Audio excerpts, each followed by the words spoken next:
Hello, everybody, and welcome. Guess what? Ramadan is going great. I think this is day 3 of Ramadan. I'm not sure, but Ramadan is going well. I think Ramadan is going. I was talking to somebody on Facebook Messenger, and I think Ramadan is going well because this year, this is my third Ramadan in Ghana, and this year, me and my husband are home alone, and except the people that are coming in and out to do things for the house. The last two Ramadans was harder, and I think it was because we had to be at the store. We had to be serving food. People were buying bread. They wanted water, Cokes, beer. Kids were buying candy when the store was fully going. And so that made Ramadan harder for me. My husband did it like it was nothing, but it was very, very hard for me. People were at the store smoking and drinking water, drinking Cokes, drinking beer, eating, it was a lot. So I think Ramadan is easier because I'm home and I'm not around people. I don't have to be around, watching people eat and things like that. So much about that. Now, I know y'all think I come on here and I have all these negative videos, but what I'm trying to do is enlighten the people, like I said, that's coming to cross the waters. And the interesting thing is, I may have said this in another video, I'm not sure, but I'm going to tell y'all how I feel. I've been here 3 years, March. And before I say these so-called negative things or things people don't want to hear, the question is going to be, then why won't you just leave and go home? Why are you still in Ghana then? I'm in Ghana because I love Ghana. For the most part, Ghana, I enjoy Ghana. I enjoy being here. I have had some struggles. I have had some rough times, which like everybody that's been following, like the last 3 months has been really, really bad. But nothing's been bad enough for me to leave Ghana. What I have noticed is, and I believe it in my heart, that this is not our home. This is not our home, in my opinion. It's not our home. This is not our land. We don't know it. We don't speak the language. We don't know the tongue. It's not our fault that we don't speak the language. It's not our fault we don't speak the language. Even though the people do speak English, they speak British English, which is different from U.S. English. It is a big cultural difference. But this doesn't feel like home. The U.S. is home. The U.S. is where I was born, raised, fed, educated, all of that. But there's a lot going on in the U.S. that I don't like. I have more peace here in Ghana. I have more freedom here in Ghana, and I know that I have said this before, but for those of you who missed that video, I'm saying it again. User number, let me see, what is her name? Kimberly Sawyer 6993. Shut up and find you another page to go to. That's all I'm gonna say about you. If they want to look you up and see what you said, then people can do that. But for now, shut up talking to me. Go to another page. Everybody's free to go to another page. There are scammers here. I'm telling y'all, listen to me. I'm speaking specifically about Ghana and Nigeria, and y'all Nigerians can come for me. I really don't care. But I can't say this enough. And I'm bringing this up again because people are calling my phone 6, 7, 8 in the morning, 9, 10, 11 at night, that are over here, that's struggling, that's suffering, that's things are just not going right. For the most part, I'm going to say this, for the most part, you are a meal ticket. You are a benefit. Yes, they're going to love you and love you and love you and love you as long as you visit. But baby, when you make this your home, things are going to change. According to the 6 and 7 women, I know 6 or 7 women is a small amount of people for the people that's coming over here. I understand that. They're miserable, they're unhappy, they're lonely, they're sad. Some of them are afraid for their lives. It's just not a good situation. I haven't posted a way out because I don't want the abusers to know the way out for these women. There is a way out. There is help and there is a way out for U.S. citizens. But I let them know that personally on the phone calls. Just be careful. Just know these people are raised. Somebody said something about maybe they don't like you because you keep calling them these people. Well, that's your opinion, and I really don't care. I really don't. I appreciate what you said, kind of and kind of not. The Ghanaians and the Nigerians, because those are the people that I have communicated with through my life and worked with and had relationships with and roommated with and things like that. They are not raised to love people because they are not raised with love. They have no idea how to genuinely love you. 9 times out of 10, they don't give a shit about you. They want you for sex, they want you for money, and they want that visa. Now that might sound like an ugly thing to say, but 99% of the time, it's probably the truth. And then the numbers might be off because this ain't math class and shit, so I'm sorry. It's Ramadan. Let me fix my language. They don't care about you. Yes, it's true. They will love you, pretend to love you, do everything you want, say everything they need to say, get you over here, marry you, you get them over there, marry you, and they got a whole damn wife and family over here. You think I'm lying? Go on YouTube and just Google Nigerian American wedding marriages, Ghana American weddings. Google whatever you want to Google. It's not me just talking about it. People are telling their stories, like Risa Tisa told her story. There's people telling their stories about how they got scammed, how they found out that they were being scammed. I mean, one lady says she found out because her husband's phone broke. And she went and got another phone and downloaded WhatsApp and logged into the WhatsApp, and it saw all kinds of messages about how he talked about her like a dog, how he didn't want her, talked about her children, had been talking and having sex with all kind of women. When she got into that WhatsApp, she saw a lot of things. She said one thing she noticed being married to him is he always deleted every message. He did not save or keep anything, which could have been a red flag. But we see red flags and we just kind of don't see them because we do that by choice. Sometimes we do it consciously, sometimes it's just an unconscious situation. But again, as many times as I have to say this, I'm going to be very, very careful. And unfortunately, I'm going to have to say specifically with Nigerian men, not all of them, not all of you, some of them, some of you. Be very careful when it comes to Nigerian men wanting to love on you and date you, and you cross the waters and everything's gonna be fine. But baby, when you make it final, be specifically careful with people who their issue, their conversation revolves around getting to the U.S., getting to the U.S., getting to the U.S., getting to the U.S., getting to the U.S. See, the crazy thing is they don't like us. They don't like America. They like our money, they like our sex, and they like the opportunity that we think that they think they can get over there.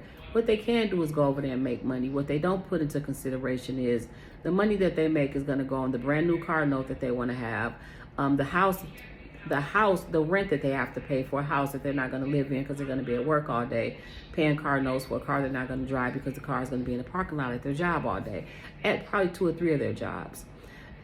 They think that we have it. We live in heaven over there, and we don't. We know we don't. What I tell them over here is, why do you want to go over there? Why do you think so many people are coming over here? We're coming over here for different reasons, but so many Black Americans are leaving. Well, one, we thought this was the promised land. We thought this was home, and then we're getting over here, and we're finding out that that's not true. This is not our home.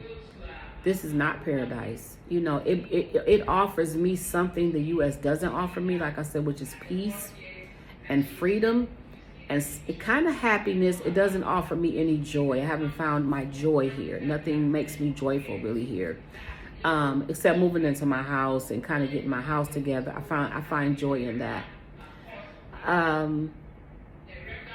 Let me see what else.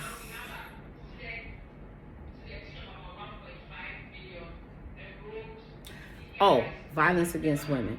Now let me tell y'all this. I went through this watching a family member bring somebody across the border a few years ago. There's this thing called the Violence Against Women Act, which is for men as well. What they will do is cross the borders, and then any violence that you do to them, screaming, yelling, cussing them out, threatening them that they can get on the recording or police reports, gets them a right to stay in the U.S. Now, the rule may have changed from 2019, but in 2019, that's what it was. It can kind of almost give them a free ticket to stay. They are very much protected under this law when they cross the borders and a U.S. citizen is being violent towards them or making them uncomfortable in some kind of way. So watch out for that.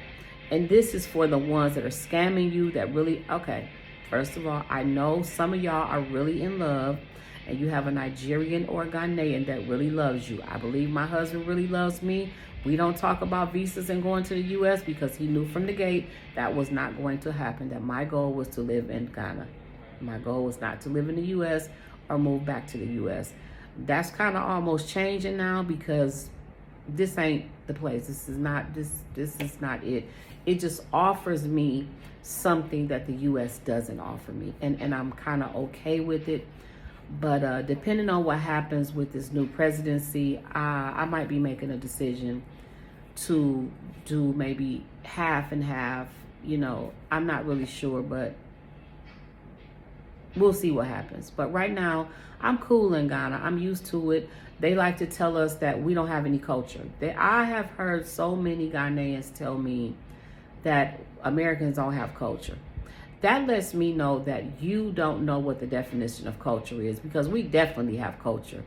Anywhere you go, there is a culture. Okay? But that's how they feel about us, that we don't have culture, we don't have a language, and we're lazy.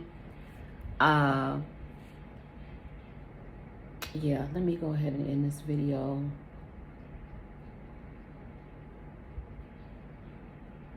Not only that they're constantly talking about a visa or talking about coming to the U.S., watch out for the fact that when you meet them and start talking to them, either country, it doesn't matter, that eventually their phone has spoiled and they're going to need a new phone.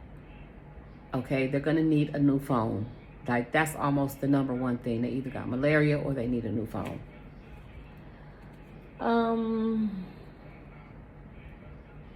The mothers and the families. The mothers and the families will agree with them, will protect them, will lie for them, will lie for them, will lie for them, will lie for them. The mothers will say, oh no, he doesn't have a wife, you'll be his first wife, and he doesn't have any children. And yes, the mothers will lie for their children. Yes, they will look you in the face, they will talk on the phone to you, and they will lie. They are going to stick together because their child you're their ticket to their child getting out of a horrible situation. Okay? I'm not talking about everybody. This is not 100%. This is just some of the people and some of the places. Okay? Okay. Now let's talk about me. What am I working on during Ramadan? I'm working on smoking, for one. I'm just kind of tired and ready to stop smoking. I just want to stop smoking. I'm working on asking God to help me with my social media. That is my job. That is my income. It is my full-time job. Thank you guys very much for tuning in and making it that way. It takes up my whole day, and it's very stressful. It's rewarding and stressful at the same time. So I've been asking God to kind of guide me through it. You know, give me the knowledge and the skills and the wisdom and whatever I need to get through my day handling social media. Thank God I finally got like kind of a social media manager. She kind of knows, she's helping me out. Like right now, she's analyzing my page. We had one meeting. Our next meeting is tomorrow, which is Thursday, and she's going to let me know what she think about the page, any changes that I need to make and things like that. So I appreciate her. I'm working on that. I think my husband, according to him, he's praying more about strength in our marriage, and that he can understand our culture difference and how to be a husband to his wife, because it's a lot of things that he just doesn't know. He has a whole Black American wife and doesn't know anything about American culture, and those are our biggest hiccups, is the culture difference. And just, it's the culture difference is a big issue. It's a big issue. But anyway, I think that's about it. This video is 15 minutes and 51 seconds long so far, y'all. I hope I can keep y'all's attention. If not, because I'm gonna try to edit this video and put some woos and wham whams to keep your attention, keep going like, ooh, what was that? What was that just went across the stream? Let me look at it again. Let me rewind it. I'm gonna try to learn how to do that stuff, because it does grab people's attention, except I'm not good with doing it. I'm not good with adding voice effects. Cause you know, I can even add like a little shower and stuff like that, but I don't know how to do that stuff. So, during Ramadan, since I'm so off social media, I'm going to take the time to learn how to use these, what do you call them? Editing apps. Yes, I am working on a better laptop. Probably will try to get an Apple. I'm not sure, but I do need a better laptop. This laptop is brand new. I barely use it. I bought it last April, and I have literally probably used it about 10, 12 times. It's just, it was kind of a spur of the moment laptop. As I got here and started to use it, I realized it's not for me. I need something different, something better, something else. I don't know. I didn't have time at the time to be going through laptops. I was leaving in a couple days, getting on the plane, and I grabbed this one. And well, actually, I ordered it. I had it shipped to my house, but yeah. So again, thank you for tuning in. I appreciate y'all. I love you. Meet me over on TikTok. It's Kimberly Renee.